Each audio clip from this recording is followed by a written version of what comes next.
तैयब भाई, एहसन जैदी और हमारे मुनक्किर साहब शहीद बाबरी साहब और जाशीन खतीब अकबर इजाज़त साहब और हमारे खासकर जी और नाज़िम साहब और संगीत पूरी साहब। कहाँ जा रहे हैं आप? असद भाई और सब। मैं हमारे जो मुस्तक़बिल बैठा हुआ है, मैं सिर्फ और सिर्फ मैंने 50 मिनट का एक लेक्चर तैयार किया था मकतूब निगारी पे और 50 मिनट का एक उर्दू गज़ल पे। तो मैं सोच रहा था कि ये 2 घंटे तो आराम से याद किया था रात मैंने बाकायदा, मगर चूँकि अब दूसरे प्रोग्राम भी हैं तो 2 मिनट मैं गज़ल पे और 1 मिनट मकतूब निगारी पे बोल के और 1 मिनट ये सारे रस्मी चीज़ें। तो बच्चों मैं शेर भी नहीं सुनाऊँगा, वक्त बिल्कुल नहीं है, मगर एक शेर ज़रूर कि ये जो थोड़ा सा तैयारियों में लगे बच्चों ज़रा इधर आ जाओ, 3 मिनट, वरना मैं पूरे 50-50 मिनट मतलब 2-3 मिनट सुनाऊँगा। आ जाओगे तो 3 मिनट में छुट्टी हो जाएगी। आसमां से फूल बरसे आबशारों की तरह, सबके मुस्तक़बिल में रोशन चांद तारों की तरह। अब गज़ल की बात हम करते हैं सबसे पहले कि गज़ल श्री रामचंद्र जी के खासकर से श्री रामचंद्र जी के बनवास से लेके मोहम्मद मुस्तफ़ा सल्लल्लाहु अलैहि वसल्लम की हिजरत तक, हज़रत ईसा की सलीब से लेके इमाम हुसैन की प्यास तक, अंग्रेज़ों की आमद से लेके उनकी जामत तक, कोई ऐसा हिंदुस्तान और हिंदुस्तान के बाहर का मौजू नहीं है जो उर्दू गज़ल में न बयान किया गया है। यानी यूँ कहा जाए कि अगर हैदराबाद दक्कन की चट्टानों पर गज़ल लिखी जाए तो कुल कुतुब शाह कहते हैं, शमा की लौ से लिखी जाए तो वली कहते हैं, अगर धुएँ से लिखे जाए तो उसे सिराज औरंगाबादी कहते हैं, आंसुओं से लिखी जाए तो उसे मीर तकीर कहते हैं, फ़लसफ़ों के शराब से लिखी जाए तो उसे मिर्ज़ा गालिब कहते हैं, अगर खुदी के नग़मों से लिखी जाए तो उसे अल्लामा इक़बाल कहते हैं, इश्क़ मजाज़ी में लिखी जाए, अगर ये वहदतुल शहूद में लिखी जाए तो उसे दर्द कहते हैं, वहदतुल वजूद में लिखी जाए तो उसे अमीर मीनाई कहते हैं, इनकलाब के नारों से लिखी जाए तो उसे जोश मिर्ज़ाबादी कहते हैं, और अगर सिपाहियाना तेवर के साथ लिखी जाए तो आतिश कहते हैं, और अगर इस्लाह ज़मान के साथ लिखी जाए तो उसे नासिर कहते हैं। तो ये मुकम्मल हो गई हमारी।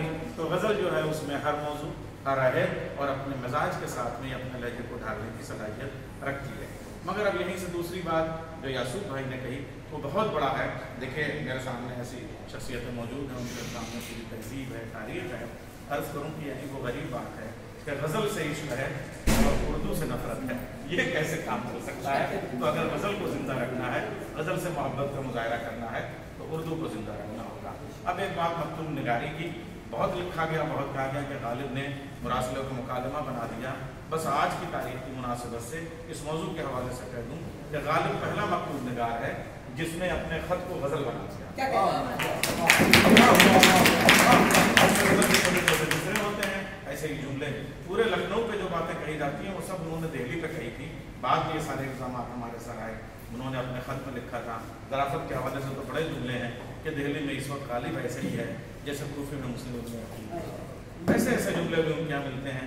पूरा 1857 मिलता है। हाँ, एक बात जब गज़ल की है तो गालिब का एक शेर मेरी भी समझ में नहीं आता था और मुझे किसी बच्चे ने मैं पूछ लिया था कि इस शेर का मतलब बताओ, तो बड़ी देर तक मैं पढ़ भी नहीं पाया था कि वंचाता शगुफ्तन हा बरगे आफियत मालूम बावजूदे दिल जमई ख्वाब गुल परेशान है। तो उसने मुझसे पूछा था सर ये फारसी है या उर्दू? मैंने कहा है की जगह अस्त रख लो तो फारसी हो जाएगा और अस्त की जगह है रख लो तो उर्दू हो जाएगा। ये गालिब की खूबी है। तो उसने मुझसे कहा कि इसका तर्जुमा और इसका मतलब बता दिए, तो मुझे तो नहीं आता था। मैंने कहा एक शेर मैं पढ़ दे रहा हूँ, शायद वो उसका तर्जुमा है। गालिब की सारी मुश्किलों को आसान करना हो तो मीर के पास चले जाइए, और शायद वो गालिब जो हैं वो दिल्ली में रह गए थे लेकिन मसलों के हल करने का शऊर किसी शहर में है तो लखनऊ में है, इसीलिए मीर तकीर दिल्ली छोड़ के लखनऊ चले गए। शेर का मतलब मैंने मीर से जाकर पूछा तो मीर से मुलाकात हुई यहीं पे सिटी स्टेशन और रईस मंजिल के बीच में, यहीं कहीं अंगूठियाँ पहने हुए इमाम जामिन मांगे हुए एक मुशायरे में जा रहे थे। तो मैंने उनसे पूछा हुसैनाबाद तालाब पे बैठा के कि चाचा ज़रा सा कोई शेर सुना दीजिए। तो उन्होंने कहा कि गालिब का जो शेर जिसका मतलब तुम नहीं समझ पाए थे उसी का तर्जुमा किया देता हूँ। वंजाता शगुफ्तन हा बरग आफियत मालूम बावजूद दिल जमाई ख्वाब गुल परेशान है। इसका तर्जुमा सुन लो। कहा मैंने कितना है गुल का सवाब, कली ने ये सुन के तबस्सुम।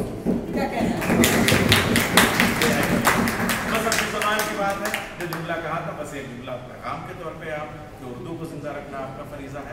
हैदराबाद में मैं गया हुआ था, तो यूं ही घूमते हुए ज़रा सा स्टेशन भी चला गया, तो स्टेशन पे एक लड़का चने बेच रहा था, और वो मैंने देखा कि सुबह को जो वहाँ का अखबार सियासत निकलता है वो उसने खरीदा। मैंने कहा तुम क्या करोगे बेटा, तुम तो पढ़े लिखे नहीं मालूम होते। बड़ा दर्द भी है इसमें ज़राफ़त के साथ, जैसा महसूस कीजिएगा आप। तो उस बच्चे से मैंने पूछा कि क्या करोगे तुम तो उर्दू भी नहीं पढ़े लिखते हो, हिंदी भी नहीं आती तुम्हें, तेलुगु और तमिल और मलयालम भी नहीं जानते, अंग्रेजी भी नहीं जानते, तुम तो सिर्फ चने बेचते हो, तो तुमने क्यों खरीदा? कहा मैं इसमें रख के चने की वो चने बेचूंगा इसमें रख के।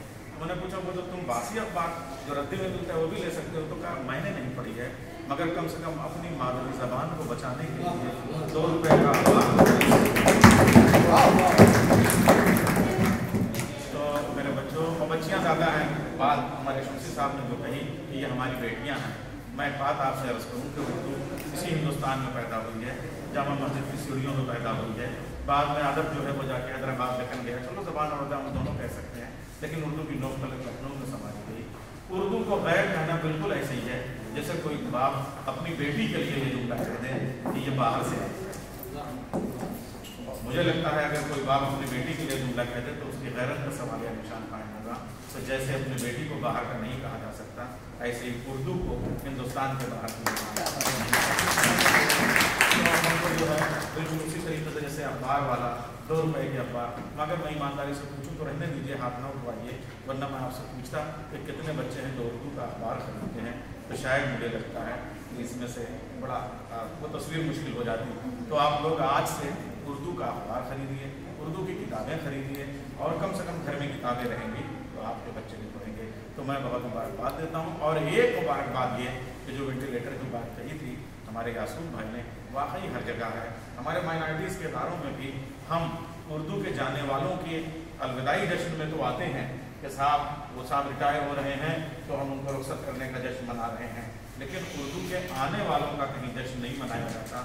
अकेला शिया कॉलेज है जिसने प्रिंसिपल भी ऐसा दिया कि उर्दू तो छोड़िए, फारसी और अरबी के शेर और सदर शोभा ऐसा दिया जिसका उर्दू पे इतना काम है। हसन मेदी मीरपुरी साहब ये भी उर्दू की शायरी और नस्र और खिताबत के हवाले से बड़ा काम है, बड़ी खिदमत अंजाम दे रहे हैं। और इतनी जल्दी अभी मुझे लग रहा है कि सुबुदोश रहने वालों की फाइलें भी मुकम्मल नहीं हो पाई होंगी कि आपने 2 सीटों का ऐलान कर दिया, 2 आसामियाँ जल्दी भरने वाली हैं। तो ये उर्दू की खिदमत है, इसके लिए बच्चों का लिया बजाओ कि तुम्हारा शुक्र साहब और शमसी साहब हमारे यहाँ मौजूद हैं। अब ये एक पैगाम और आपसे देना चाहूँगा कि यासून भाई का था, हमने 10 सीटें दे दी हैं जो प्रोसीजर में है PhD की, वो इंशाअल्लाह 2 महीने के अंदर उस प्रोसीजर से निकल के आ जाएंगी। इसमें शोबा उर्दू में नाजिम साहब भी सुपरवाइज़र होंगे। तो आप लोग जल्दी से ऐसे समाज से लेके आएँ, तो इन्हीं में से जो अच्छे बच्चे होंगे वो PhD भी करें। और एक उसमें ये हमारा ख़ास कंसल्टेट मैं करूँगा और वो टॉपिक मैं शिया कॉलेज को नहीं दूँगा, लखनऊ यूनिवर्सिटी के शोबे उर्दू से होगा, वो है खतीब अकबर की खिताबत की एक PhD। अगर वो वो वाला जो टॉपिक होगा वो शिया कॉलेज में नहीं आएगा, वो लखनऊ यूनिवर्सिटी से होगा। बाकी और जो दूसरे टॉपिक है वो यहाँ पे होंगे। बहरहाल गज़ल के लिए अगर शेर ना पढ़ूँ तो ये हो जाएगा कि आप ये क्या कर रहे हैं। तो मैं चलूँगा शमसी साहब के ख़ानदान की तरफ। इनका ख़ानदान भी शेर व अदब की बड़ी विरासत है, इनके पास में बड़ा कारनामा है। अगर आप नाजिम साहब की काजिम साहब के साहब की बात करें तो बड़ा कारनामा है, और उनके बहुत से शेर लोगों ने अपने अपने नाम से मंसूब कर लिए हैं। इसी तरीके से एक मुतला और एक शेर मैं जनाब काजिम साहब का पेश करूँगा, वो आपके ख़ानदान की विरासत है। गुफ्तगू करने का अंदाज बदल रखा है, ज़िंदगी हमने तेरा नाम गज़ल रखा है। मेरे ख्वाबों का भी मुमताज़ महल है कोई, मेरे कमरे में भी एक ताज महल है। अच्छा सुनिए एक जुमला और, चूँकि सबको अभी आर्ट्स फैकल्टी में जाना है और मैं भी जाऊँगा, और इसीलिए ये आपका मकाला मुख्तसर हुआ है, ये खुतबा मुख्तसर हुआ है, वरना वो 50-50 मिनट के मेरे खुतबे तैयार हैं। किसी और मौके पर मैं आऊँगा, मगर साथ साथ चलूँगा। क्यों? इसलिए कि मिर्ज़ा गालिब जैसे भी आपने आम वाली बात कही थी, वैसे ही मिर्ज़ा गालिब का एक वाक़या है कि जब वो उनके एक मेहमान जो है वो जाने लगे तो वो पीछे पीछे आए और दरवाजे के बाहर जो हमारी तहजीब है जूतियाँ सीधी करने के लिए बढ़े। तो उन्होंने कहा अस्तग़फिरुल्लाह, आप ये क्या कर रहे हैं? मैं खुद ही जूतियाँ पहन लूँगा और चला जाऊँगा। कहा मैं आपको जूतियाँ पहनाने नहीं आया हूँ, मैं इसलिए आया हूँ कि मैंने बहुत कीमती जूतियाँ छुट्टियाँ कल ही खरीद दी।